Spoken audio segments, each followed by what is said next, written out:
Yeah. And do But we? at least we can now unmute ourselves, Salvatore. Is this the same address for the welcome as for panel 1? Yeah, absolutely. Oh, yeah. Okay. Yeah, you can't escape the welcome, Bryce. I wasn't trying to. I just didn't see a separate address. You So can stick yourself on an avatar if you want to. Sal, have you had your dinner? No, not yet. I plan to do that after the session. Oh, you're going to be a late eater.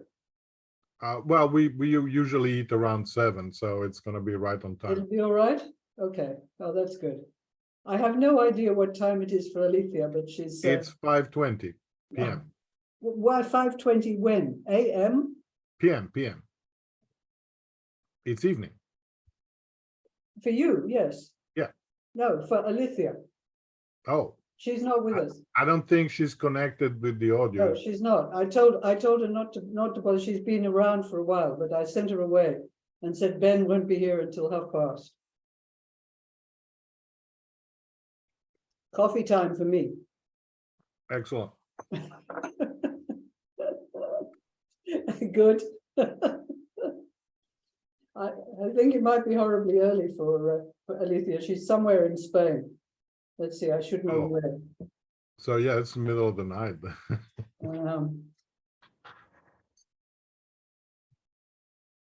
Where is she now? She's skipped around. She was in Washington. Oh. Zaragoza. That's where she is. Lovely place. Where was she? Hmm? Where was Portugal. she? No, Oh, Spain. Portugal. Okay. Wow. Zaragoza. And Bryce is in Wellington, I think. No, I don't know. Massey University is a very odd university. It has campuses all over New Zealand. Yes, he's in Wellington. Yeah. And you're in lovely Commerce. Yes, that's like actually I'm not. It's too big of a it's too metropolitan for me. I'm in Lone Oak, population 600. Oh, lovely, lovely, lovely. How long does it take you to get to campus then? About 25 minutes. Oh, that's good. If Lucy drives 20.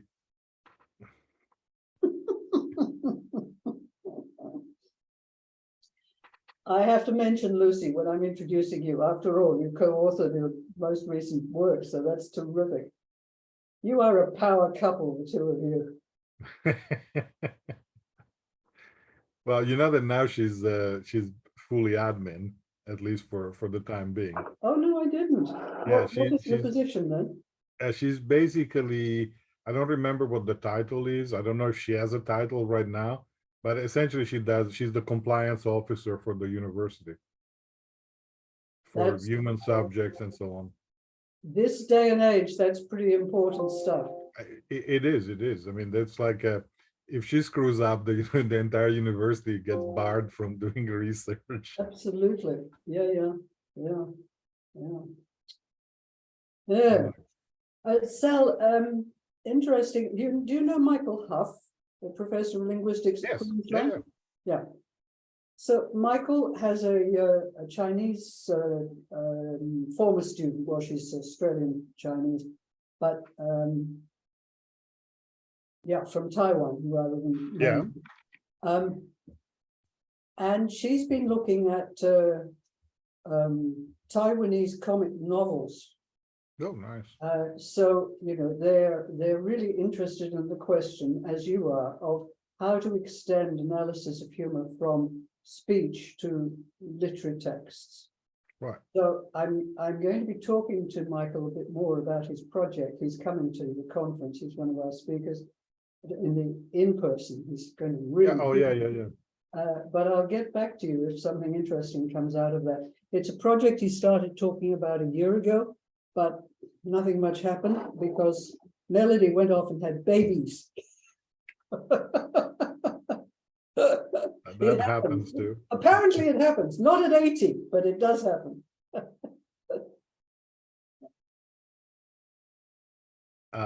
So, and these are novels like contemporary?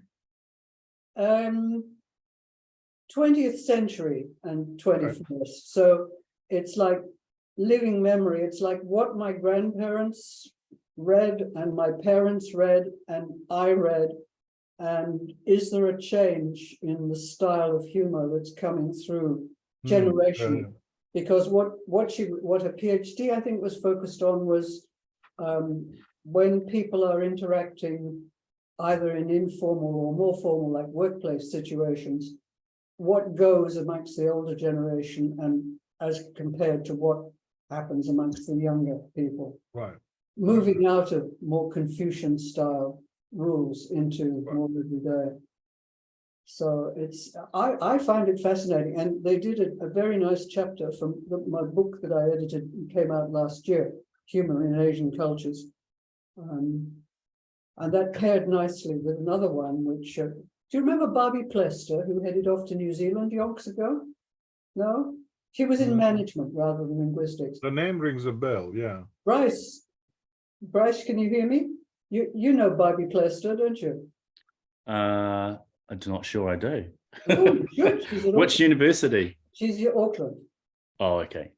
But she's in management school. Well, Barbie's an American who settled in New Zealand, and she has a graduate student who's from South Korea, and they have a chapter in the same book, South, which kind of makes an interesting comparison with the Taiwanese case, because they're talking about humor in the workplace in Seoul. Oh, okay. Yeah. Did Plester work with Janet Holmes? No, they're independent. I mean, Okay. Janet's in linguistics like herself. Barbie comes out of management. So she's coming out of, like the Hofstede kind of thing, which is clash of cultures between, when you've got a multinational, and people of different cultures are jammed up against each other in the workplace. How does that impact on humor? Right. That's her approach. Cool. So we really need Alicia because, I don't know. Do you guys want to take the floor and see if your PowerPoints work? Because Alicia is quite ready, and as soon as she joins us, she'll want. I tried before and it seemed like it was working, but let me try again. Yeah. That's good. Good. Can you go into presentation mode? I'd rather not. Okay. Because I've got two screens and it messes up everything. So I don't know if I can actually use it in presentation mode. Whereas this, I know how to move from one slide to the other. It's easier. Okay. Do you have any links in your PowerPoints up? No. Okay. Bryce, me boy. Bryce? I'll just close everything on my desktop and open just what I need. And you promised me you had nothing complicated. There's no video, there's no audio in the PowerPoint. It's just images. So hopefully That's good. that will go without a hitch. Alicia, can you hear us? I don't think so, because I can see the little thingy dancing where it says connecting to audio. So It's been doing that for a couple of hours. yeah, so my guess is that's some not problem. a good link. No. Well, we need Ben to solve this. Unless the ever resourceful Fergus has got ideas. Hi, Fergus. Hello, Jessica, how are you? I'm very glad to see you. Fergus is joining us from Tasmania, are you, or are you here in Sydney? Tasmania for now. Now. Right. That's great. This is one of our talented scholarship winners from last year, Salvatore, Bryce, Cool. Fergus. Nice to meet you. Likewise, Salvatore. Jessica, you might be delighted to know that this literally going on the press today, Philosophy Now, has my article on Stoppard and Wittgenstein in it. Fantastic. Where is it? Philosophy Now, the February-March edition. Can you put that in the chat room, please, Fergus? Of course. And Sal, I'm going to introduce you, I'm going to mention your upcoming conference, your 13th.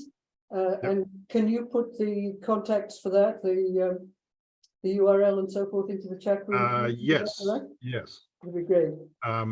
which, by the way, we had so many people submit that we had to do like 2 poster sessions because we couldn't fit everybody in the 2 days. I was like, well, that's embarrassing. I won't be encouraging people to submit. I know your call is. It's too late to submit Yeah, I know, anyway. I know. But I mean, it was like okay, let me check. I'd like to say hello to Adi, but time is running. I'll say it very quickly. Salvatore Attardo is one of the world's leading humor scholars. Normally, he directs his own conferences, and you may have seen that another of his is coming up shortly. It's as announced in the December AHSN Humor Studies Digest. The call is well and truly closed, and they have been swamped with offerings, but you can still register to attend the conference or email an inquiry. And Sal has very kindly put the link into the chat room. If you go back to the beginning of the chat room, you'll see it there. Today, Salvatore is here to present to us on some of his latest thinking, and his title is When Laughter is Harmful, the Use of Humor by the Alt-Right. I want to say a little more word about Salvatore's background and qualifications, despite his name being well known to all of us. He took his PhD from Purdue in 1991. He's now professor of linguistics at Texas A&M University in the town of Commerce in Texas. His books include Linguistic Theories of Humor, de Groote, 1994, Humorous Texts, again de Groote, but 2001, and The Linguistics of Humor, an Introduction, Oxford University Press in 2020. At a time of unprecedented growth in the field of humor studies, he edited our leading journal, Humor, International Journal of Humor Research, between 2010 and 2011. And he helped cement its role as a leading journal. He has also edited very important resource books, the 2-volume Encyclopedia of Humor Studies with Sage in 2014, and the Handbook of Language and Humor, Routledge 2017. His most recent books are Pragmatics and its applications to TESOL and SLA, coming out with Wiley the year before, and eye tracking in linguistics in Bloomsbury, which is coming this year or is in print, perhaps as we speak. Both of these are importantly co-authored with his wife, Lucy Pickering, whom we are proud to say links Salvatore indelibly with Australia because she hails from Queensland. What a power couple.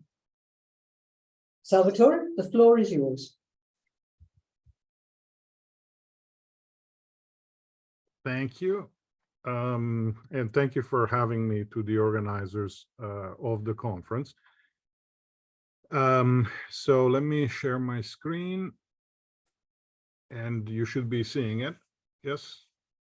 All right, very good. So let me start by explaining how did I get onto this, which some of you who may have read some of my previous work might be surprised, because I don't really usually talk about this sort of thing. So I came across this subject when I was researching my new book that you see the cover there in the bottom, which is basically on how the past 20 years have changed humor. And I was doing research on all sorts of funny memes and hilarious stuff, and I was having a great time. And then I came across this thing of the way the alt-right in the United States, but also elsewhere, I'll talk about that, uses humor to basically disseminate neo-Nazi propaganda. And I said, Mother of God, when I first saw this stuff, because I'd never seen anything like that. And so then the last quarter of the book is dedicated to precisely this sort of things. It's I think 3 chapters. And so when I saw the title of the conference, I was like, okay, this fits perfectly with what we're talking about. So that's why I'm talking about this. Okay, so my topic today is, quite openly harmful laughter, harmful humor, the use of humor by the alt-right. And let me just say right away, I don't usually do this, but I do feel the need to point out, I am going to show material that, as you can read, is going to be basically offensive to pretty much anyone. That is, if there's anybody who doesn't get offended, I'm like, all right, that's remarkable. You know, but of course, I'm using it to demonstrate what these people are posting and what is available with a couple of clicks on the internet, where our children are hanging out and grandchildren. You know, so if this is going to bother you, do us all a favor and, you know, leave now, because I'm going to be showing this stuff. The other thing that I want to make sure, I'm painfully aware of how limited my perspective is. I'm going to talk about essentially US politics for well, the obvious reason that that's pretty much the only environment that I'm familiar with. I mean, I might be able to talk about Italian politics as well, but not really, you know, any other place. And there are significant differences, and I may mention this in passing at some point. One of which is that the political spectrum in this country essentially only exists from the center of anybody else and the right. There is no left in this country, in the US, okay? It's essentially center and right, okay? So when I say left wing, what I mean is center by any normal definition of the political spectrum. Now, having said this, some of the aspects are common.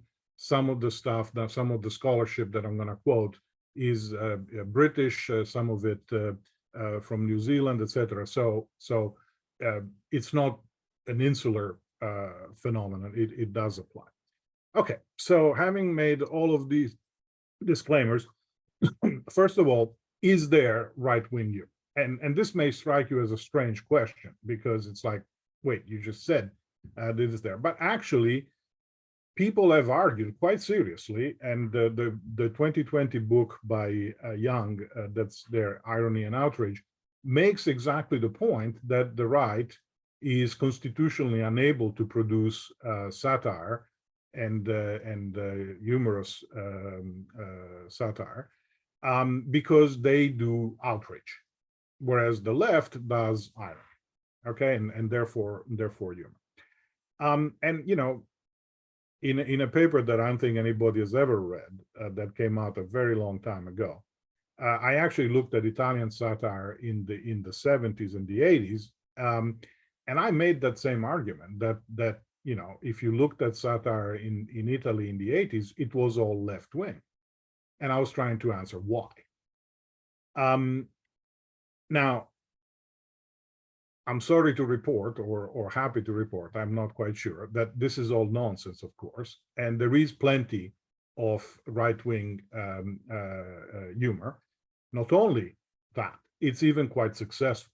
And in fact, if you look here, this is these are the ratings for late night television in the United States for the week of September 19 to the 25th last year. So not a strange time. And the top show is Gutfeld, which is, of course, right-wing satire, and it beat handily every other show on that week. Okay, so it's there. And if you look in terms of viewership, this is from an article from 2022. Again, you know, it basically has more than double the viewership of any other show, and this is not to say that, you know, Bill Maher and John Oliver are, you know, hard left, hardly. Okay, they are in fact very much centrist. You know, and you know, the show, The Daily Show, that's been you know, widely analyzed as you know, being progressive, etc., as you can see, doesn't even begin to have ratings comparable to Gutfeld. Okay, so not only it exists, but it's quite successful.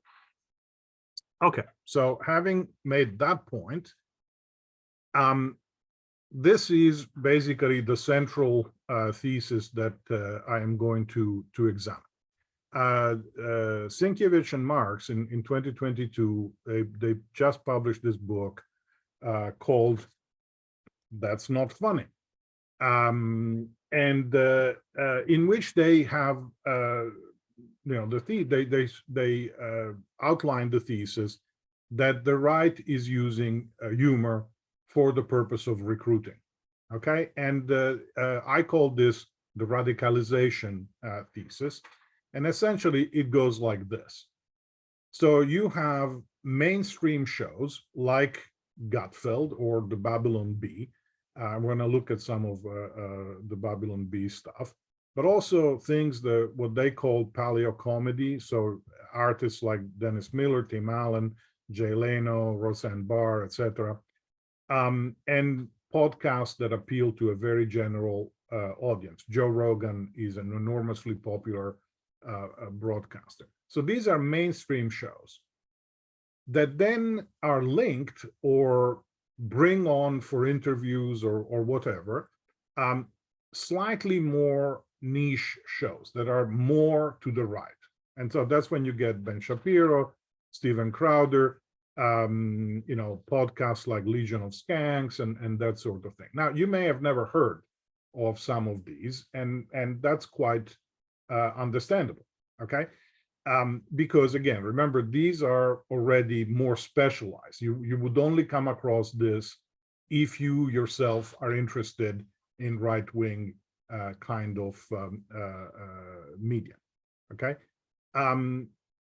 So for example, Steven Crowder, there's a picture of him there. He's made this popularity by going on campuses and putting up signs that are inflammatory and then quote unquote debating people when they try to tell him that that's stupid or whatever. Okay, but that's what he does for to get popularity. Now, once you start watching this, there is again links, connections, discussion, recommendations, etc., to more radical platforms. And here, of course, 4chan, 8chan, these kind of platforms that where a lot of memes get invented and that sort of thing. And if you've never been on 4chan, well, don't, because it's quite disturbing. Now, there's plenty of stuff that's not bothersome in any way, recipes and bonsai, advice on how to grow bonsai tree, but also especially in the pole area, incredibly disturbing content. Okay, I went there, and quite honestly, I'll never go back. But the stuff is absolutely unbelievable. And from there, you can go then to the really extreme stuff. Okay, and here you have, openly Nazi propaganda, open pornography, sometimes even child pornography, extreme homophobia, misogyny, racism. So here's an example. It's Pepe the Frog, which is this cartoon that's been used widely in the extreme alt-right, dressed as an SS officer, and he says feels good. Okay, so this is like, and here, this is an example of the shooter there, Tarrant, I think was his name, turned into Pepe. And this is the symbol that he had on his clothes and so on and so forth. Okay, and so this is the kind of material that you can be exposed to if you just look for this. Okay, and the idea is that you're pulled from mainstream area, right? So where you go into the Babylon Bee and you say, oh, look at that, that's funny, and then they link to Ben Shapiro or to Legion of Skanks. These people then link to 4chan, and 4chan then lets you get access to these websites of open Nazi propaganda. Okay, so that's the thesis. All right, so is it real? Short story, yes. There is plenty of evidence that this is exactly how it happens. Now, Sienkiewicz and Marks don't really give this evidence. I dug this up because I was like, okay, that's a great idea. I mean, sounds likely, but is it true? You know, does it withstand scrutiny? And it does. Okay, so for example, the Baumann-Grieve article here is an older study from 2013, and which showed that they had whites-only dating websites. I know it sounds ridiculous, but that's what they did. And so, you know, that study shows that it was quite popular with white supremacists, and it therefore was used for recruitment and radicalization of people. There's this very interesting study by Lewis where she describes what she calls an alternative influence network, and she literally has a list. So it's actually quite interesting because you can, you know, if you're interested in seeing who are these people, you can go down the list and find them. Okay, and Crowder and those people are on the list. You know, so essentially, you know, she really makes the argument that this is a network, and she shows how they quote each other and they bring each other on for interviews and so on and so forth. So that if you are interested, you can follow along and you will get radicalized in the process. Mann here is a study that looks at you know, precisely what we're talking about. You know, this radicalization, and, you know, basically says it goes into 3 stages. The first stage is normalization, and that's where humor plays a really important part, because, and these are quotes from the article, memes, often under the guise of edgy humor, form a key medium for normalization. Okay, that is the idea being you laugh about, you know, anti-Semitic jokes, well, then it becomes normal to talk about it, right? And then once it becomes normal to talk about it, you get used to it. And then finally, you stop regarding these people as human beings, and then they become potential targets for, you know, being killed or whatever. So these are qualitative studies. Okay, essentially they say, well, we went in, we interviewed people, we followed, you know, they're sort of like anthropological studies. Then I found actually studies that are quantitative, where they actually look at that, you know, so in a sense you can say, well, these studies show that in some cases it happens, okay, but is it a meaningful number, or is it like 10 people ever became radicalized? No, actually it is in meaningful numbers. So the Ray and Marsh study, that's an older study, but it showed that this happens, you know, through video games, music videos, cartoon characters, etc. So it's not as if things have changed from 20 years ago. So this was already there. What has changed now, and we'll talk about this in a minute, is that it's enormously easier to do this. Okay. Horta Ribeiro and others, they did a study. This is a quantitative study, and they showed that you know, a significant number of people who start commenting on the mainstream media end up then into the alt-right, in other words, the radical stuff. So literally, they can show quantitatively how this radicalization happens. Mamier is interesting because it connects anti-feminist websites with alt-right websites. Okay, so that's really one of the things. It's very interesting. From, you know, if you wanted to do a psychoanalytical study, you know, you can go to town, because, you know, the connections between sex and gender and fascism are just astonishing. It's you know, Freud would have had the field day over this. Okay. So let me address two possible objections to what I'm saying. The first one is the title of Marx and Sienkiewicz's book. That's just not funny. Okay, that is, yeah, the right does stuff. They think it's funny, but it's not. No, that doesn't work. It is funny.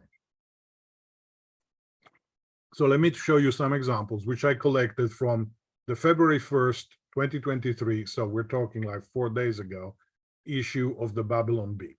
Okay, so it's as random as it gets.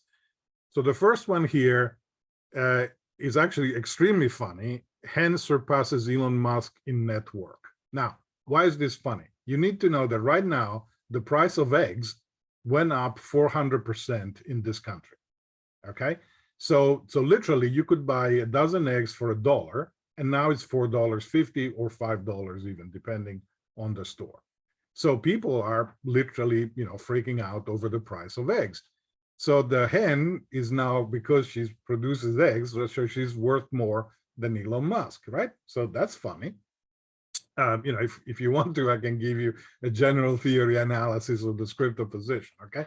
So here, this is political satire, again, from Babylon Bee. Biden shows off new electric car that can hold over 17 boxes of classified documents. And as you may know, Biden got in trouble because not only Trump had taken classified documents, but Biden also had a few at home. So, the idea that one of the features of the truck is that it can carry a lot of classified documents is, again, very, very funny. And this here is, again, very, very clearly humor. Progressively really wants communism, but is worried there won't be gluten-free bread lines. Okay, so here the script opposition is very clear. So you have on the one hand, communism, lines for food, that sort of the historical script, and then of course, the sort of millennial gluten-free stuff and the sort of that kind of stereotype, right? And if you communism compared to gluten-free is insignificant. I mean, so gluten-free compared to communism is an insignificant detail, right? So the script oppositions are there. Everything is there for these examples to be funny. They're just targeting the left, okay? And so if you yourself think that Biden is a much better president than Trump, for example, as I do, well, then this might offend you, but it's still funny, okay? You don't enjoy it, but it's funny, okay? Now, the other thing is, the excuse that some of these people have been using, which is, oh, we're just joking. This is just a joke. You're getting, you're getting upset over nothing. This is just joking. It's just irony. It's just, an act. It's a happening or something like that. Well, so first of all, legally, that's not going so well. Alex Jones, which you may know is a guy that pushes all sorts of conspiracy theories, etc., used exactly that defense as the trial where he was found guilty and fined $1.5 roughly billion, billion with a B. He declared bankruptcy immediately thereafter. So legally, the idea, oh well, we're just joking, so we cannot be held responsible for what we say, just doesn't work. Now, at this point, if any of you had actually read my first book, you might say, aha, you're contradicting yourself, because in that book you say, quoting Mulcahy, that there is something called deniability of humor. And indeed there is. This is the idea that if you tell a joke, there is a certain amount of deniability where you can say, oh, I was just kidding, right? So why doesn't it apply to somebody like Alex Jones or Milos Yiannopoulos or whatever? Well, because that deniability is true if you look at an isolated joke in one instance of humor, okay? So if I say, tell a joke about, I don't know, New Zealand people, right? And you say, oh, well, Sal told a joke that made fun of people in New Zealand. Okay, does that mean that Sal doesn't like people in New Zealand? Nah, not really, because what do we know? He made a joke once, right? But if I tell jokes every day about people in New Zealand, then you might say, okay, wait a minute. Maybe he really doesn't like people in New Zealand, okay? And this is a technical term called an enregisterment, okay? In other words, is when something is repeated often enough, it becomes associated with the person who's making the, saying the thing, right? So if you customarily say something, then you mean that something, okay? It just doesn't work to say, oh, I am joking customarily about this, okay? So in other words, the defense that there is a deniability for only works for one instance of a joke, maybe two, maybe three, but not for 10, not for 100. 5 minutes, please, Joe. Yes. Sorry, 5 minutes. Thank you. Okay, so here, this is an example of what I mean by really extreme right wing. This is a show called Murdoch, which appeared in 2015. It's still ongoing as far as I know. And you can find it on the Internet Movie Database. This is it here. And if you put it in a search engine, you'll find it. Okay. And these are stills from the show. And I'm not even going to try to explain what the story is about because it's really sort of hard to figure out. But it's about this guy here who is being cuckolded by his girlfriend with a black man. And then he goes on to a poll by accident on 4chan. And then he starts watching this Nazi propaganda. Here's Hitler, the swastikas. This is a thing about, and so this cartoon is interspersed with still images that last a split second. I had to really work hard to get stills of these things. This is a statistic that says that there are 20,000 white women raped in 1 year and 0 white women raped by black people. Okay, this is a German SS soldier. Here's Hitler with the word cuck superposed. I have no idea what that means. I mean, a cuck is somebody who has swallowed the left-wing propaganda. Why Hitler would be a cuck, I have no idea. This is anti-Semitic. These people are Jewish. This is a disturbing set of stills from a video in which a young woman who's exposing herself at a parade is then groped by the crowd. And I don't know if you can read it, but she says, help me feminism. So it's an anti-feminist thing. This is an anti-Islamic reference. And this is sort of the final shot of the video, okay? So again, if you watch the video lasts maybe 2 minutes, okay? But all of this stuff is embedded in there. All right, so how do we explain the existence of this stuff? Well, there is the radicalization hypothesis, which we've seen. Another possibility, which some people have maintained, is, well, essentially, people just want this kind of content, and the internet, YouTube, Twitter, etc., has just made it easier to provide it to them, and that's why now we are seeing it. The other possibility is that, well, it's the affordance of the medium. That is, both Facebook and YouTube, the algorithm feeds you stuff that you pay attention to, emotionally arousing thing, even negatively, you pay more attention to, stuff that angers you, you pay more attention to. Therefore, you see more of this stuff, and this causes you then to become radicalized and so on.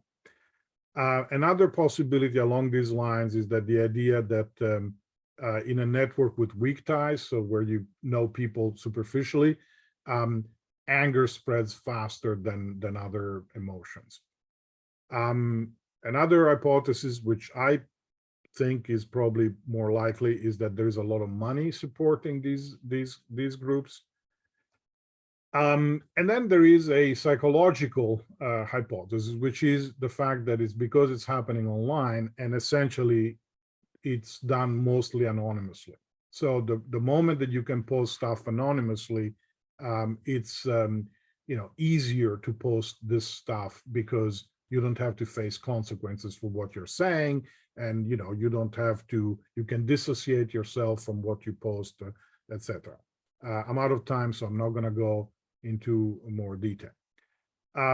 Finally, I think that there is a reason why a lot of this stuff on the right is essentially mockery of the left. First of all, they tend to favor emotional content, and there are studies that show very clearly that conservatives or people on the right tend to favor emotional content.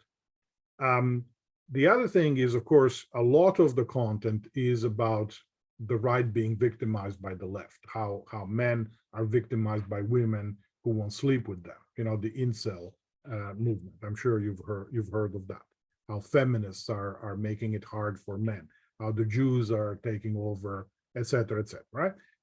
Then you have the palingenetic content, which is the basic definition of fascism. And there's the desire of going back with society to an older mythical time when things were right. And of course, that means where white men were in charge of things. And I suspect, it's a hunch, I can't prove it in any way, or I can't think of any way of proving this, but I still think I'm right, is that the mockery is used as a filler because they don't really have any rational argument to put forward. Okay, I mean, it's like, what does it even look like, a society that has gone back to the 1950s today? Okay, it doesn't even make sense. Okay, so because they've got nothing to actually propose, they fill the space that they need to fill somehow with making fun of their opponents. I think that's the thing. All right, so that's my paper. Thank you very much. And I understand we're doing the questions all at the end, yes? Yes, please, sir. All right. Thank you very much indeed. It's very thought-provoking. I'm now going to move straight on to Bryce, if I may, while we try and digest a lot of what we've heard. Bryce Galloway lectures in fine arts at the Witi Orehua School of Art at Massey University in Wellington, Aotearoa, New Zealand. His research celebrates DIY media, such as lo-fi music, video, and zines, and he's the author of New Zealand's longest-running zine. It's called Incredibly Hot Sex with Hideous People. Don't ask about it. Bryce helps to run Zine Fests in Wellington, in Kirikiro, Hamilton, and he lives in Miramar, Wellington, with his wife. He has 2 teenage daughters, a cat, and 5 chickens. So he ought to know something about egg jokes in New Zealand. He was a much valued member of the organizing committee for our 2021 conference, which was hosted by Massey University. And that was the conference that set us on the path of offering Zoom sessions to bridge the geographical and time gaps between us all. Today, Bryce is presenting on The Currency of Absurdity in Art, on Tristan, Tzara, and Steve Bannon. Bryce, over to you. All right, I'll try and do my share screen. View slideshow. Is that looking okay? That's working? Cool, okay. Thank you. 20 minutes, please, Bryce. I'll give you a warning at 5. I am reading this, so I hope I've given enough intonation. Kia ora koutou on this Waitangi Day. Kia ora koutou is the Māori language way of wishing everyone good health. Today is Waitangi Day in Aotearoa, New Zealand, a public holiday marking the day in 1840 that the Treaty of Waitangi between the British Crown and some Māori chiefs was signed. Settler New Zealand was actually governed by New South Wales at the time. So hello, Sydney. And I just wanted to acknowledge this day since I'm here at a conference and not celebrating Waitangi Day in the traditional holiday mode. All right, so on Tristan, Tzara, and Steve Bannon. And yeah, I'm a fine arts lecturer, so most of my kind of research knowledge comes from that place, but there are definitely links to what some of the things that Salvatore was talking about. In 2021, the Suter Gallery in Nelson, Aotearoa, New Zealand, mounted a group show of Kiwi artists whose work embraced absurdity. I was lucky enough to be included, and one of my offerings to the show was a catalogue essay titled On Tristan, Tzara and Steve Bannon, reworked and represented here. The conference paper investigates whether the well-worn proposition that absurd art finds greater currency in times of socio-political duress still holds in the face of today's accelerating online narratives and divergent internet realities. The relationship between absurdity and humor is acknowledged in terms like surreal comedy, now part of the lexicon of humor studies, with absurdity and surrealism likely to employ bizarre juxtaposition, incongruity, and nonsense. Here's Pepe again with his flatmate Land Wolf. Pepe the Frog was once a freewheeling slacker, believe it or not. The comic book invention of artist Matt Fury, only to be ripped from the artist's MySpace page to become a meme for anonymous 4chan incels dwelling in their mum's basements. Pepe went from happy frog to sad frog to a frog that screamed "fuck normies" in response to co-option by well-adjusted straights, following Pepe retweets by Nicki Minaj and Katy Perry. In an attempt to stymie this ongoing normie co-option, incels made their screaming frog darker still. Smug Pepe the Nazi, retweet that Nicki. Smug Pepe the ISIS terrorist, retweet that Katy, ultimately threatening to unleash a real-world beta uprising. The incels backed Trump, who returned the favor by retweeting their Trump Pepe, even striking the smug Pepe pose during a press conference. Pepe the Frog then morphed into the Egyptian frog god Kek, somehow, inspiring the creation of the nation of Kekistan, whose adherents waved the Kekistan flag while ransacking the US Capitol. With tasteless irony, the fictitious nation's citizens describe themselves as a disparate and dispossessed people.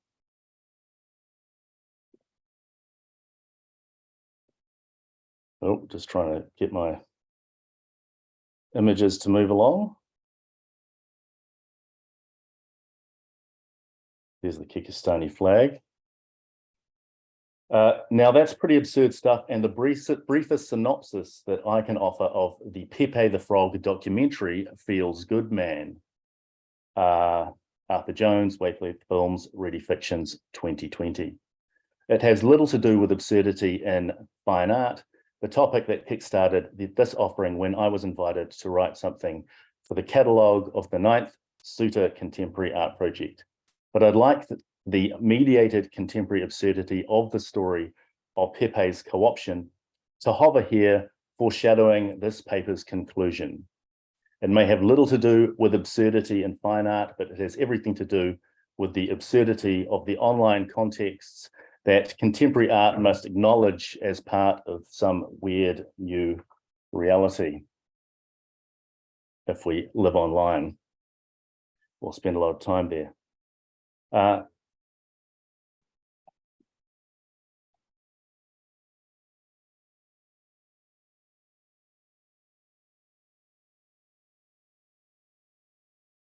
The annual Suter Contemporary aims to pluck a theme from the zeitgeist and invite relevant Aotearoa artists to respond. Initially, I was also researching a contribution to the well-worn story of absurd art's enduring power to upset dominant narratives during troubled times. It's to the curator's credit that she indulged my catalogue contribution, considering it ended up working against the show's premise.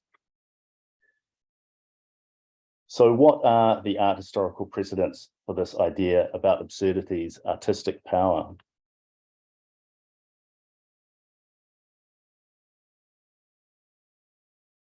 Dada, and this is an image of Hugo Ball from his 1916 performance of Karawani at the Cabaret Voltaire. Dada artists came to see absurdity as a necessary antidote to the logic of European states engaged in the trench warfare of World War I. In July of 1916, Hugo Ball penned a Dada manifesto that claimed, "Dada is the world's soul. Dada is the pawn shop. Dada is the world's best lily milk soap." Ball was hiding out in neutral Switzerland, just a few doors down from an exiled Vladimir Lenin, working on imperialism, the highest stage of capitalism, which also had something to say about the capitalist dichotomy of pawn shops and lily milk soap. According to Google Maps, it takes just 59 seconds to walk from Lenin's former residence at Spiegelgasse 14 to Dada's Cabaret Voltaire at Spiegelgasse 1. Just a few short years after Ball and Lenin's time on Spiegelgasse, Lenin was premier of the Soviet Union, and Ball had rejected absurdity in favor of the law of Catholicism, the rigor mortis of revolutionary ideas on both counts. Ball's retreat from Dada allowed Tristan Tzara to rebrand and claim he had been the founding Dada all along. The Dada celebration of chance as a fruitful art strategy fed into the Surrealists' later psychoanalytical interest in expanding reality to embrace the workings of the unconscious.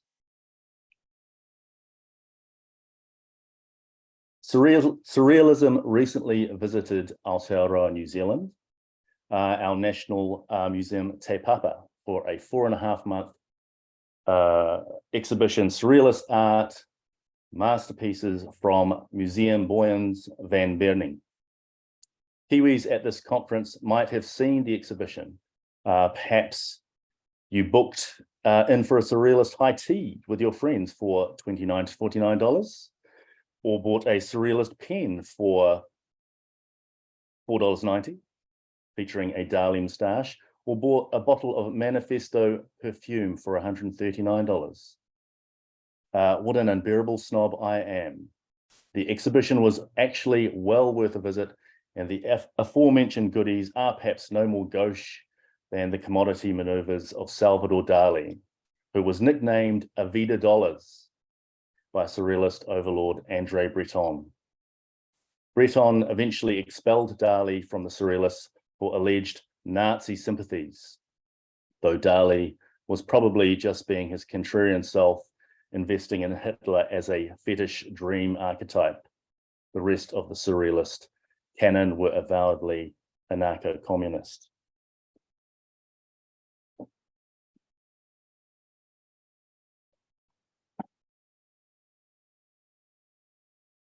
The Fluxus art movement of the 1960s. Here we have a Fluxus performance.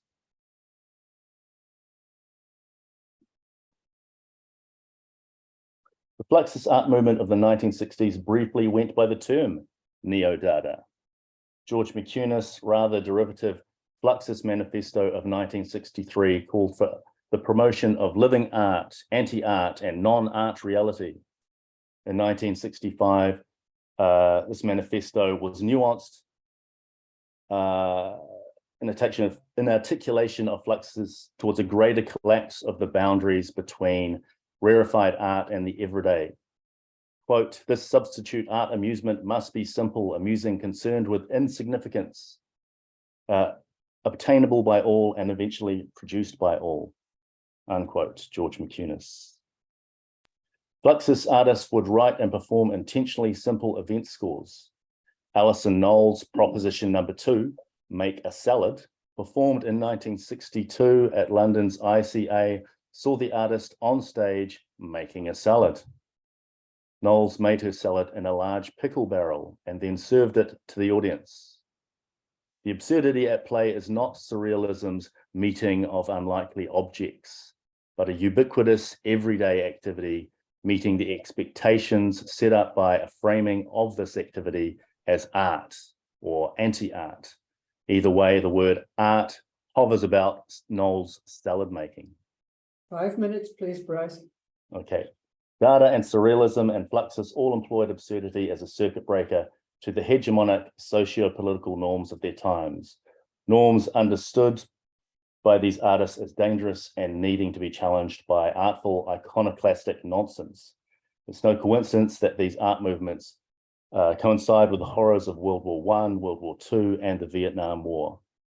Though the avant-garde has always been, by definition, at odds with mainstream society, Dada and surrealism happened within a modernist era that proffered patronizing colonial narratives and universal values that were beginning to splinter during Fluxus era civil rights campaigns, second wave feminism, anti-war protests, and political protests against old guard hierarchies. Of course, despite their best efforts, Dada and surrealism were not immune to the assumptions of their time.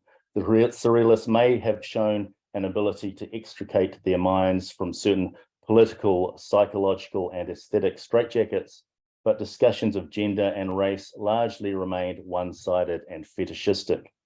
The surrealist championing of indigenous art now looks hopelessly patronizing for its essentialist shortcuts. This is discussed in one of the more critical sections of the Te Papa show catalogue, bundling together, quote, bundling together many different complex systems of knowledge and belief, reducing these to European fantasy about other ways of living. Although French surrealists actively protested against 20th century colonialism, they also framed the African American and Pacific artwork that they admired and collected entirely in relation to their own dreams and desires.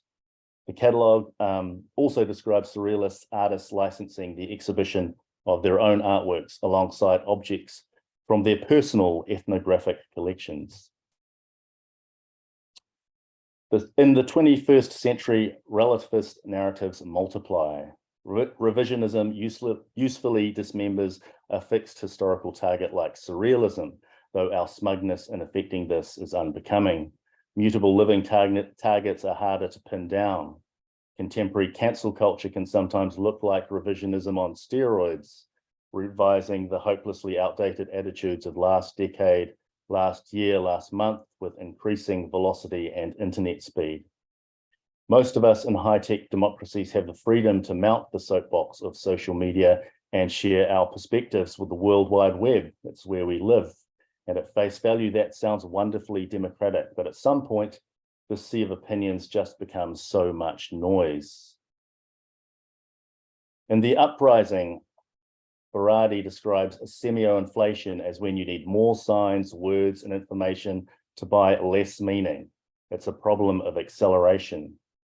Attention cannot be infinitely accelerated, but you can exploit the chaos. In 2018, Steve Bannon, the former head of Breitbart News and chief strategist for Donald Trump, said, "The Democrats don't matter. The real opposition is the media, and the way to deal with them is to flood the zone with shit." Unquote. Donald Trump as the master absurdist, but absurdity without humor? Okay, clearly many people think the guy is funny. I guess I'm buying into the school of comedy that suggests you don't punch down on unattractive women, disabled people, bad hombres.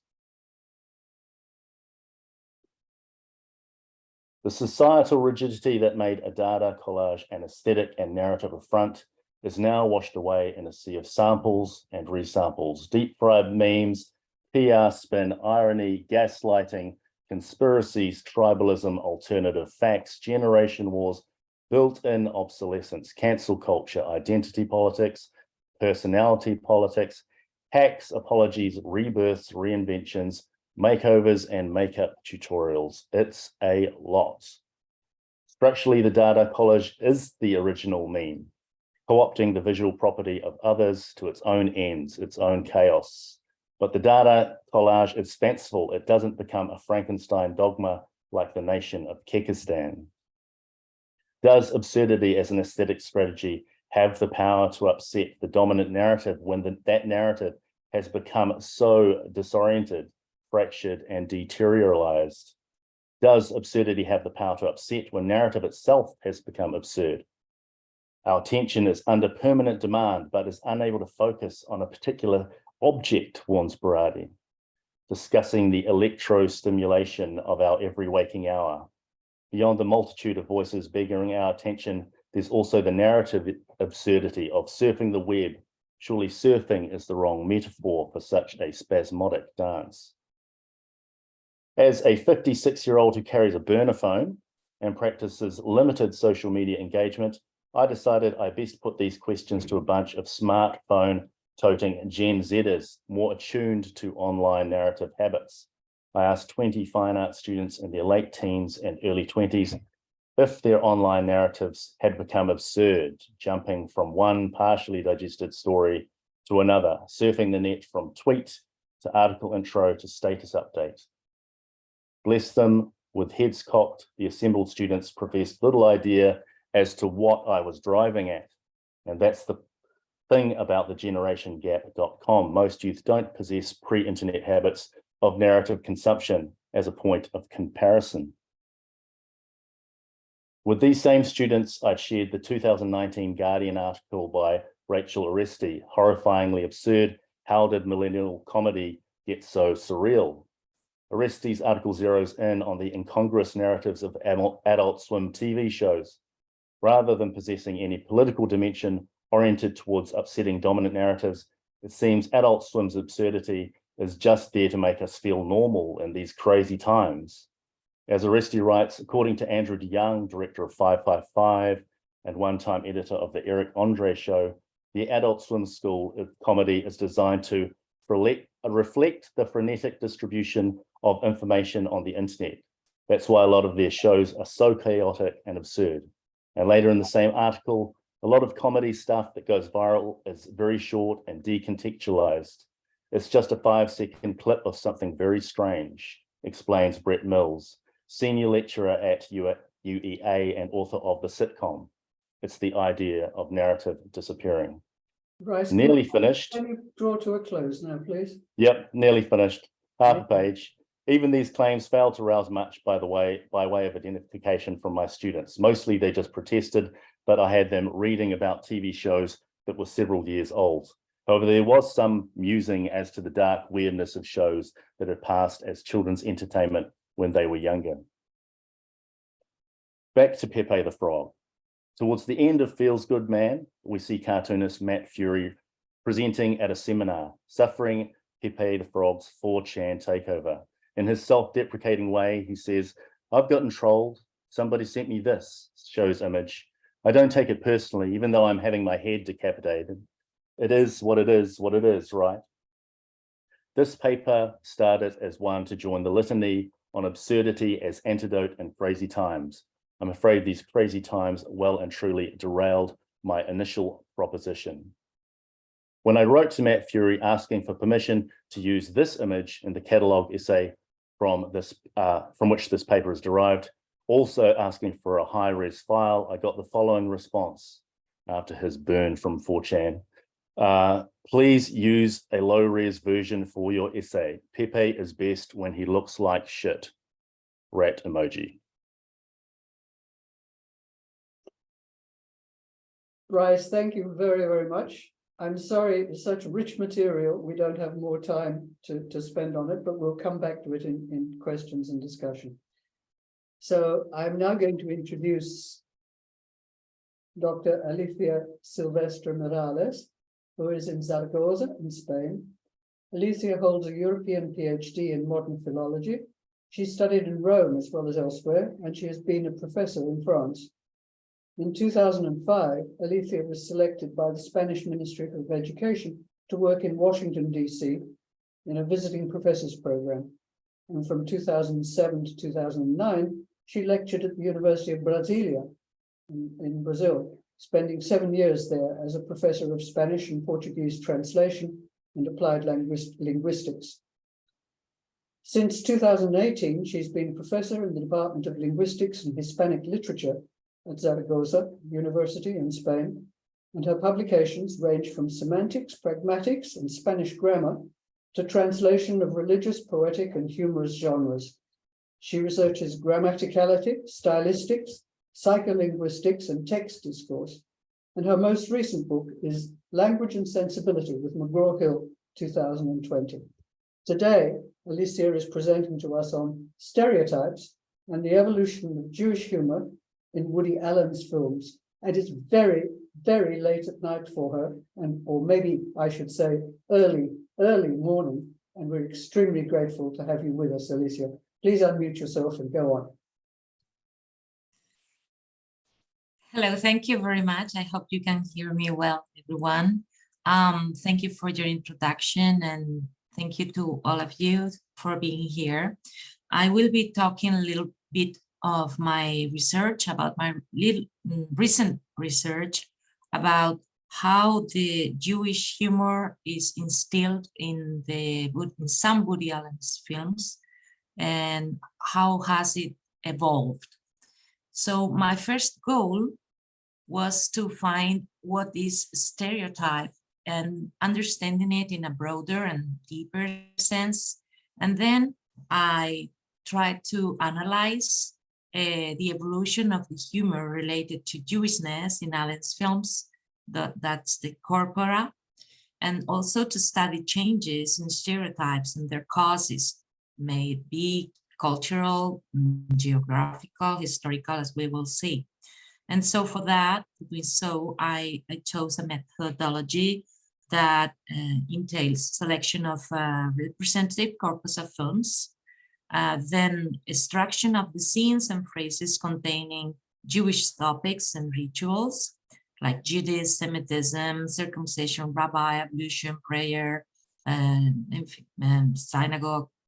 And then also I realized I had to extract some indirect references related, not so much or so much, to Jewishness, such as Nazis, German, Jewish mothers, money, eating pork, Wagner, and some others that show that there is a complex semantic relation in between the topics that underlie this stereotype, the building of this stereotype. So what I came to find was something like this. The American, and this is an important precision, the American Jewishness in Woody Allen's shows in Jewish humor that is linked to several big issues like religion and rituals, historical adversaries, complaining, Jewish artists, and Yiddish. Those are some of the focuses I found, but for sure we can find more if we continue to research. And each of them opens to different references that appear continuously in his films, like, for example, the fact of eating pork, or many references to Hitler. Of course, his hypochondria, which is kind of a personal feature, and references also to some of the Marx brothers and Jewish artists in general, and some words in Yiddish. So after seeing that, I continued to search for what has been said about Jewish humor. So this concept appears in Europe during the 19th century, according to Oring, and it must be, he points out that it's born of despair. And also it can be used in a transcendent way, defensive or pathological. In Germany and the United States, we know that the Jewish immigrants from Russia and Poland were denigrated for embarrassing the relatively well-established German brethren. As Jewish humor is considered a kind of ethnic humor, I brought here the definition of Schutz about what ethnic humor is. And it is directed at racial and nationality groups, denigrating alleged attributes of those groups. And what is interesting is that in these cases, humor can serve as a weapon of liberation, and also it can crystallize negative stereotypes of enemies, creating a sense of solidarity among the in-group tellers, which is interesting, because I think maybe this is something underlying in Allen's humor. And also Law observes that it may function in the opposite way as a conflict soothing mechanism of reconciliation. Here I wonder, has Allen then reconciled himself through humor? What I saw is that time and place affect and multiply this stereotype. I've been brought up in Europe, and so my vision of the Jewish people is very different from what I came to know when I arrived to the United States. And so I started searching a little more.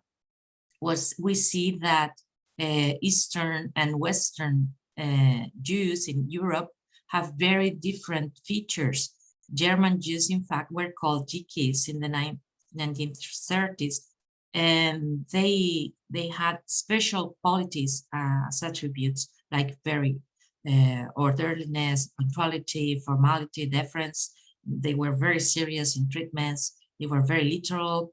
They were seen like very single-minded, rigidities, responsibility, some features that were associated with this kind of German Jew. Okay.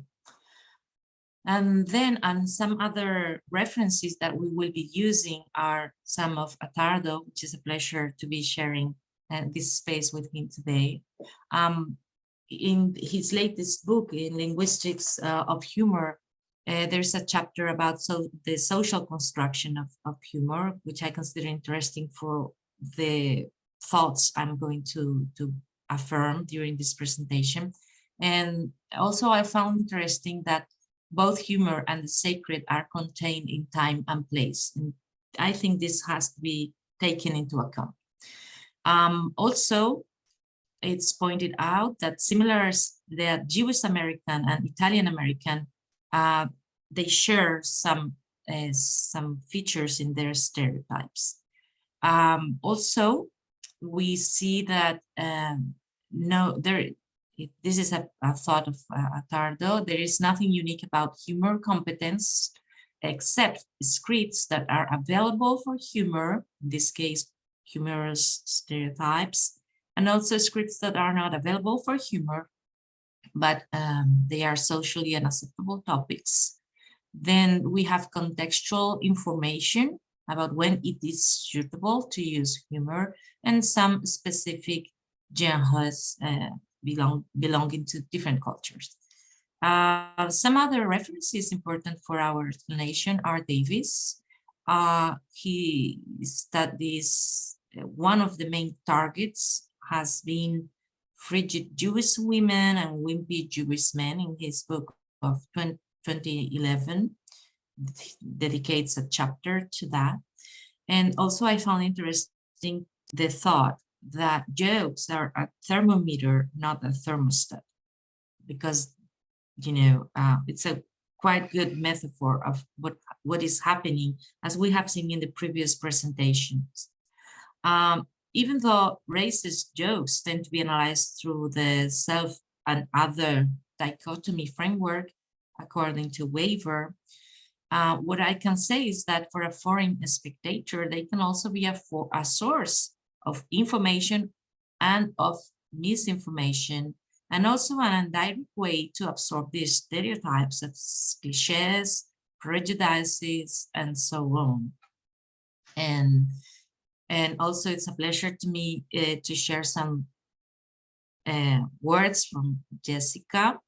She says in 2013, if well-framed, humor can cross boundaries, whether within a culture or between different cultures. That is what we will see in Allen's works, because of course he will be changing the flavors and the intensity of his humor, as we will see, as long as he becomes more universal or more well-known. In this line, there are 4 categories of shaping factors that we will be considering.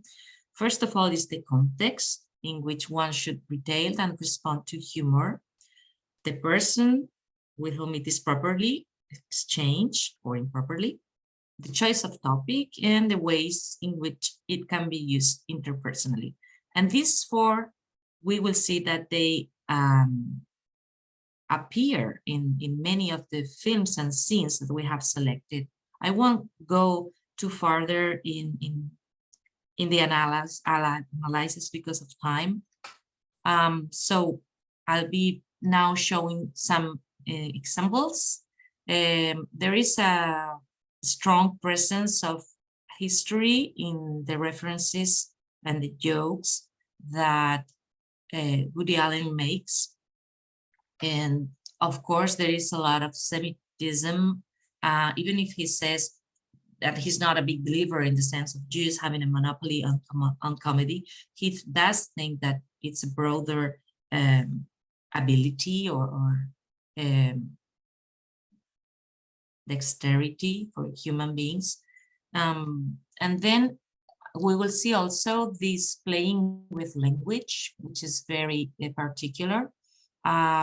We also saw it in Groucho a lot. It is overpopulated with alliterations in sounds, with different morphological segmentations and reinterpretations of words, and playing with the, with the roots and the dissonances. Also creating false etymologies about words because of how they sound or how they are written. There is a frequent alteration of common proverbs, which is a very common resource for many humorists. And there are also symbolic names in the characters, many double senses and scripts and frames that interact during the film as a type of intratext, and some what I call endogamic references to some other artists belonging, to the Jewish sphere. And here you can see that, of course, this appreciation of some other artists is present in many films. Here we have one little scene where his parents appear talking about the child in Take the Money and Run, and they appear with these noses, of course, reminding us of Groucho. There is another axis that is along the films, which is the fight between, or the conflict between, wit and biceps. And so it is also in the fight or critical critic to the intellectuals and snobs. And we have some jokes here that he makes in Anything Else. Those guys have the muscle and you and I are blessed with weed, but in the meantime, they've got the biceps, and then pray for him, but sponge him and things like that, that oppose the two poles of this range. And also here we have another scene where we see like Alvi, the character, says that intellectuals, they prove that you can be absolutely brilliant and have no idea what's going on, but on the other hand, the body doesn't lie, as we know. And then they are trying to have sex in the room aside, and he's making fun of all those PhDs, blah, blah, blah. And the other thing was about complaining, what I call here self-criticism and self-mocking. It was already pointed out by Sigmund Freud that the soil of Jewish national life, he said, is under many creations. And he says that I do not know whether one often finds a people, referring to Jewish, that makes merry so unreceptively over its own shortcomings. And then we have here another phrase from Ben Amos. We tend to link self-mocking with Jewish humor, but he says that Jewish humor is not inherently Jewish anymore. but it's a reflection of certain given socioeconomic environmental factors. And this is very important to understand what happens with these films, because of course, this stereotype is changing along them. We will see. Let's see. About the complaining, of course, in Woody Allen's, it shows as a certain kind of hypochondria.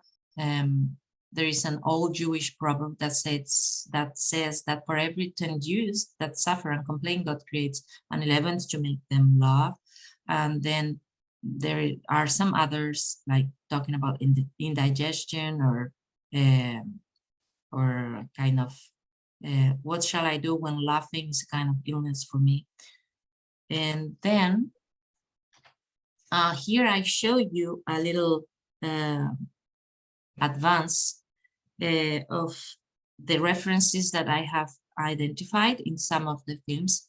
Finally, I took some more to confirm my intuitions. And what we can see is that after winning some Oscars, he looked like empowered to introduce more references, more Jewish jokes or Jewish references, and they decrease in time. I have not analyzed all of them in the recent films, but I have taken some along the line, and I can see that after deconstructing Harry, we cannot see much more of that kind of humor that he used to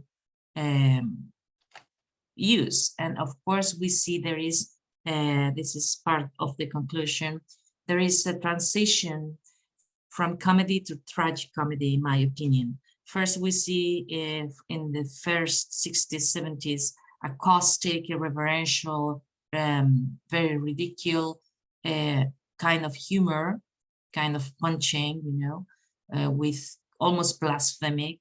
And then in the 70s, the focus is more on the complaining and the criticism of the Jewish. And then we find more wit and wordplay. After is followed by some more intellectualism. It's colder. There's more distance from the viewer, from the author to this reality. And there are also several films that touch social issues, criticizing them, like Hollywood, like Snobs, like Superficial Life, etc. And also we see some other films that touch this essence of existentialism that of course has been present all along the way, but is more powerful, seems to be more powerful now.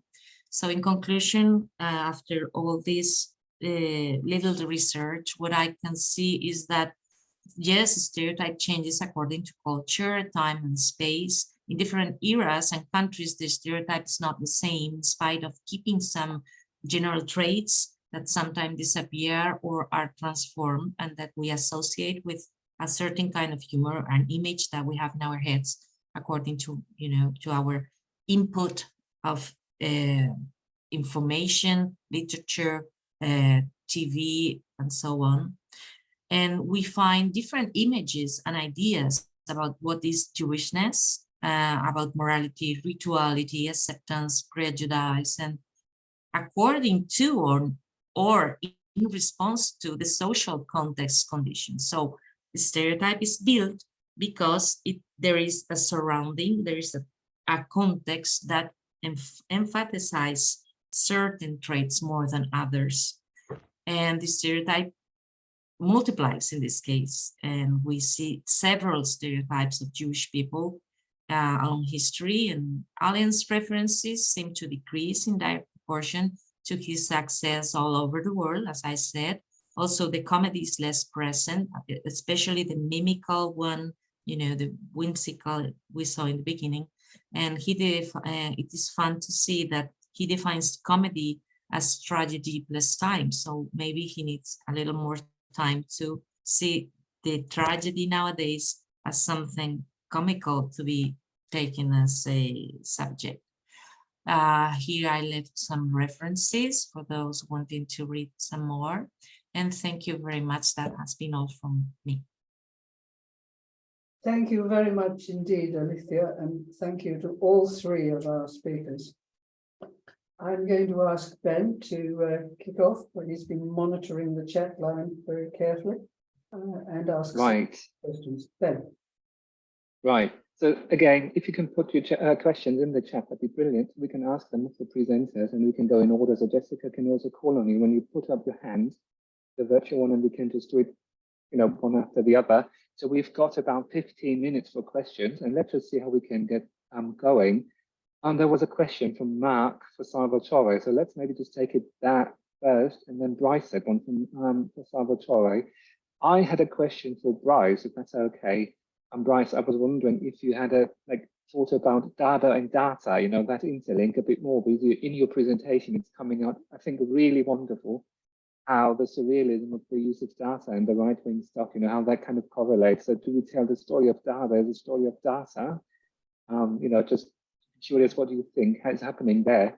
And for Alicia, I was just wondering, so you had a lot on Jewish humor. And I was wondering, is that part of your larger project? Like, where does that come from? And I'd be really interested in, because I'm working a lot on Hitler comedy, and yeah, just wondering if you could situate it for us in a broader kind of context where you like finding that, you know, inspiration to work on that, and why are you doing this research? It'd be really fantastic. Again, please put other questions in the chat and we go along as they come in. Thanks. And Salvatore, might just start off with you then. Okay. Okay, so to answer the question from Mark, essentially he's asking, you know, how real is it that there is this sort of shift from watching stuff, mainstream right-wing stuff like Gutfeld and so on, to the more extreme stuff. Well, as I said, the qualitative studies that I quoted show that you know, there is a path. Okay, there is this network exists. They quote each other, they reference each other, they have each other on their shows for interviews, etc. And then the quantitative studies that I quoted show that this is a path that at least a percentage of people, a fraction of the audience, does travel.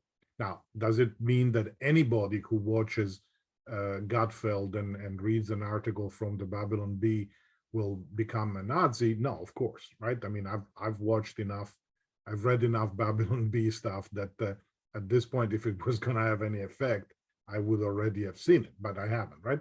So it's not that watching one episode of Gutfeld will turn you into a rabid right-winger. But if you watch enough of it and you have a tendency to go in that direction, you might end up radicalized. Okay, so yes, it does exist. Okay, so the other question that I had was okay, scroll down. Oh, some from Bruce. Do you think the internet has opened a passage for an already existing right-wing ideology, or does it go hand in hand with austerity nationalism, or is it a reaction to feminism or something else? I mean, obviously, that's a very good question. I mean, obviously, we've had since the Reagan-Thatcher years, the 1980s, there's been a right-wing swing of the political pendulum that's fairly clear.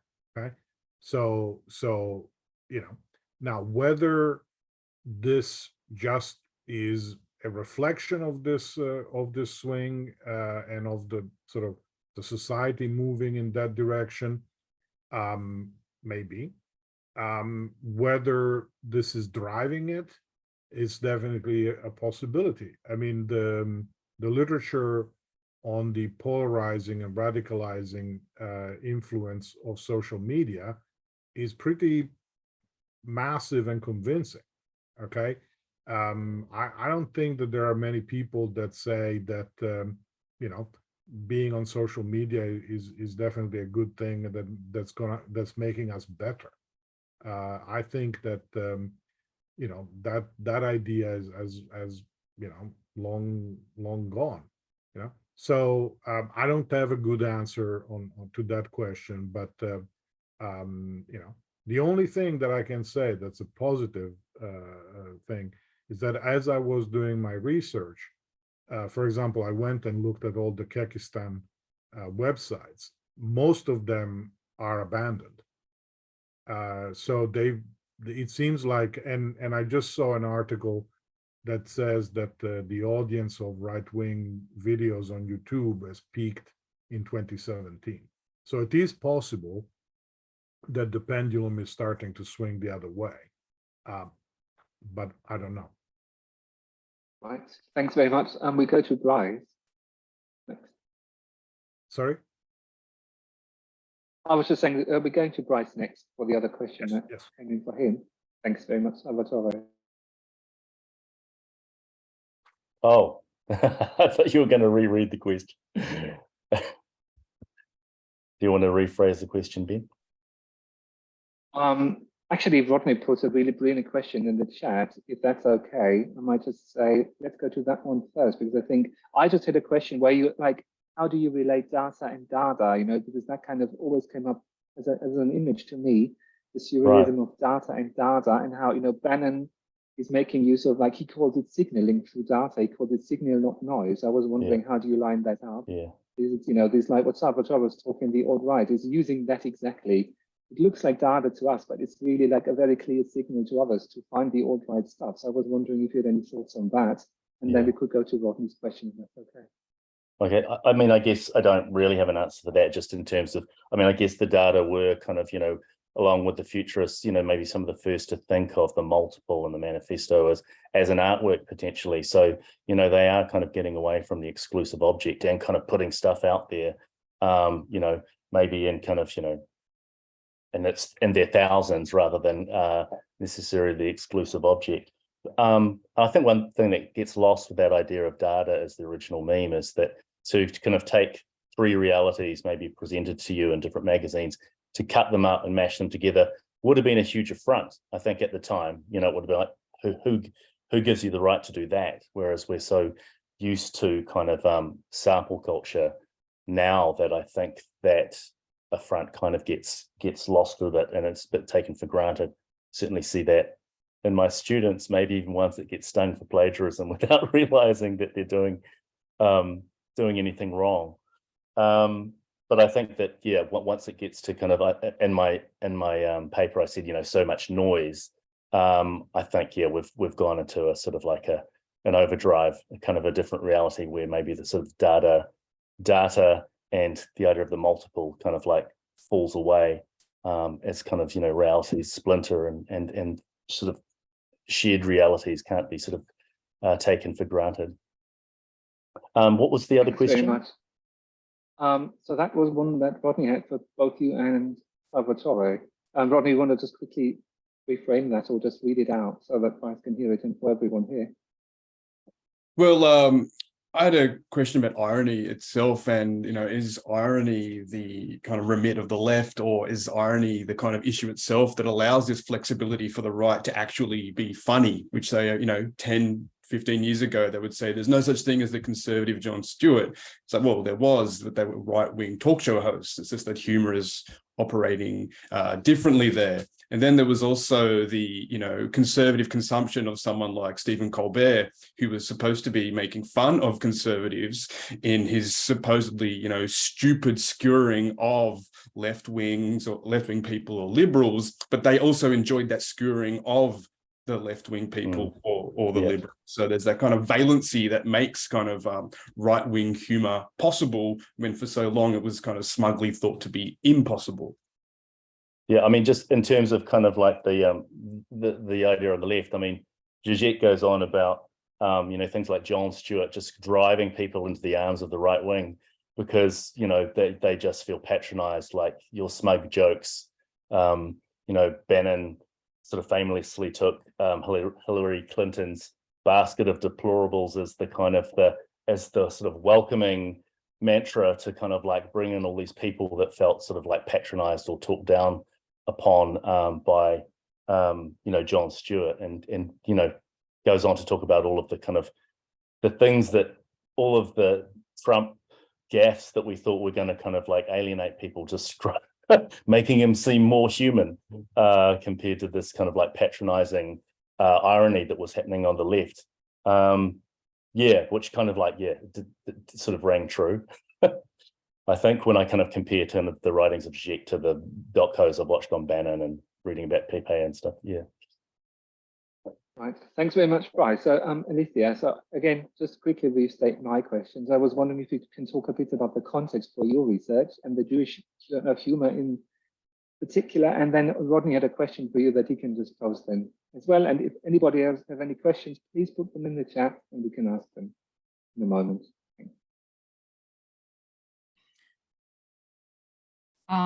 I think you asked me about how did I start to study this subject, is that okay? When I was in the USA, I read the diaries from Groucho, and there I started to become familiarized with this kind of humor. And then watching many films and series, there are constant references to these figures or this group, and I tried to understand what it was, because as a European, I have not been brought up with this knowledge, or we do not have this kind of people around us. It has been historical in the past times, but not nowadays. And so it was kind of, I was curious to see how this works, because I was an immigrant too. I kind of felt, in a certain way, in a parallel way. I don't know, I think we all can connect with their humor, because there is a little of Jewish in all of us, in the sense that there is always a sense of not belonging or of not having place, and that is very human, and everyone has lived a certain moments of that and can relate. And I also think there is a lot of richness that has to be rescued and revisited, especially now, seeing that these movements of rage and hatred, that has been shown by the other talkers. I am very surprised. I know there is this emerging violence, and I wonder if humor does stop where offense starts, or where is the limit, right? Because if our sensibilities are becoming numb, then we need more dose of impact, like the Dada did in his times, breaking the rules, breaking the tradition. Of course, humor always breaks the tradition, but I wonder if to compensate, we can retake those cultural, historical kinds of humor that are, in my point of view, healthier and sweeter. I don't know. That's my impression. Thanks very much. Really interesting to hear that. Thanks. Rodney, your question. So I've got it there in the chat in case you wanted to refer to it, Alicia. But this idea that Jewish humor is American humor is one that you come across in sort of American studies and American humor studies. And I wonder if we can maybe trace that in the graph that you gave of the appearance of Jewish references in Woody Allen's films, or he's kind of emboldened, as you said, after he wins an Oscar, but then that tapers off. And I wonder if you had a little more to say on the tapering off of the Jewish references. Like, does he not need to explicitly make them because the humor is already sort of Jewish because it is American, or there are other reasons for that? Yeah, I think there are more reasons. I mean, tastes in the public change, and probably the generations, the first and second and third generations of Jews are already far from the roots, and it is not so intense. As I said, this has been seen under the conflict of opposite, right? And when the opposition is not there anymore, the humor also is not so appealing because it's not touching your emotions, it's not touching your references around. And so it becomes slowly it becomes less humoristic, less susceptible of being funny. I don't know. That's one possible cause, but I truly appreciate what you consider, and I will check to introduce that information. Thank you very much. So we have got maybe time for one more question. So if anyone has one for any of the panel presenters, please let us know, post them in the chat or unmute, and we can take them.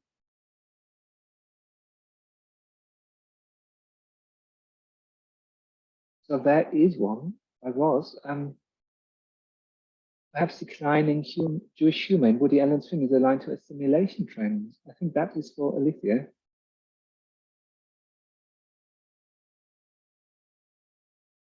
Yeah, I was writing, sorry. Maybe I think yes, we can say, but we need more data and maybe checking with some other authors too to see how is the spectrum of this subject evolving. I just showed the tip of an iceberg, but I think much more can be said and can be found. In fact, when I was researching, I saw many other things, and I'm still trying to cut because there are many related issues that come up and redefine the concept, you know, as I continue to see it. They have deeper roots, and the historical traces are very important and very interesting to understand many movements of humor that use this image of the other with capital letters to mock them or to mock himself. There's a lot that can be said. Yeah, thank you. Perfect. Thank you very much. Jessica, we take it back to you and then close out the session. We are a bit over time, so maybe a concluding remarks, and then we leave everyone to lunch. Everybody has been very indulgent and patient, and thank you. This first session has kicked the conference off to a wonderful start. 3 excellent presentations, very different, but all linking and all relating to this fundamental issue that we all struggle with as scholars of humor, which is its bivalent nature. The fact that it can be used for good or for ill, the fact that it can have beneficial consequences or very negative consequences. And how do we deal with this? That's a theme that's going to be taken up again in 5 hours' time, I think, Ben, when the conference resumes online, with a very important keynote from Alberto Galloway from Groningen University on the law and human rights and humor, and concludes with what promises to be a very interesting presentation from Margaret Rose, the great theorist of parody and visual humor. And she is speaking on the transformative power of caricature. So essentially the same thing. Can it be used for good? Can it be used for ill? Please come and join us when we continue this very interesting discussion. And may I close with a huge thank you to our 3 speakers, to Salvatore Attardo, to Bryce Galloway, and to Alicia Silvestre Miralles. Thank you. You've set a high bar for everyone who's following. Thank you all for attending. See you later.